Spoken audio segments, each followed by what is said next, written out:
Hey folks, this is Justin from the Leonidas Knives and Gear channel. I hope you're doing well out there. Just a really quick video here about a possible new product that will be featured on my Etsy store, and hopefully I will be eventually getting away from Etsy. But for right now, I still do have my shop up there of Leonidas Custom Gear, and I do all kinds of cool fabric-based stuff. But where this video is going is I want to go ahead and give a shout out to my brother, the Tenacious Z.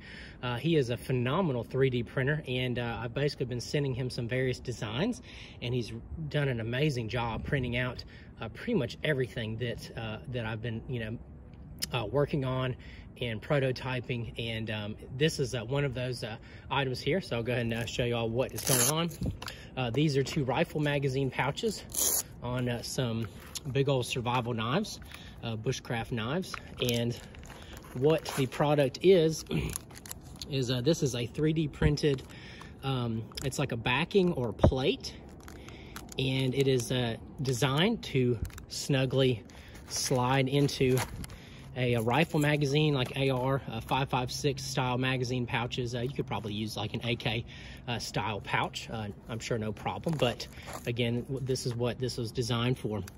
And a 3D printed backing. It has some grooves on the sides and has a ton of sort of pre-drilled holes.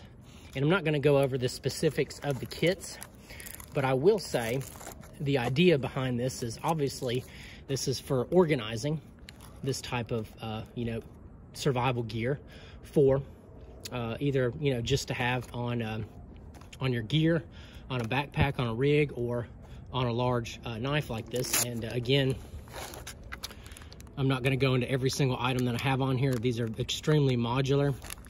And what I will probably do, if I'm able to get these listed on the store, I'm probably going to include these little green mini zip ties.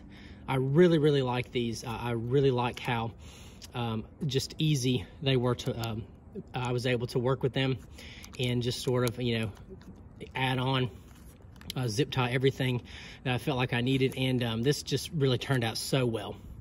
Really nice. And I was really blown away. Just the size specifications worked. I love the modularity of it. And I used the micro or the mini zip ties and some rubber bands. Pretty good system. Not sure if I would put in the rubber bands for the Etsy listing, but I would definitely put in the little mini zip ties because, again, I think that's just a fantastic system. Now, some folks are probably not going to like the mini zip ties just because they can be hard to cut off and break off. But if you have like a Swiss Army knife or something like that, or maybe even a small pair of scissors, should not be a problem. But this is just a really cool setup that just makes this so well organized and modular, and I'm really excited about this. I don't know exactly what I'm going to call these. Again, it's it's kind of like a backing, a plate, something like that. That just has a lot of modularity to it. It's just a single piece, but there's just so much you could do with this. I mean, you see they look kind of crazy, but again, they just go back in the pouch so nicely. Very streamlined. Really happy with that. Great setup. So folks, I'm gonna add a link to the description box of my Etsy store for the future. And if you enjoyed the video, please give me a thumbs up. I'd love to get some comments down below as well. And please subscribe. Y'all have a good one. Thank you.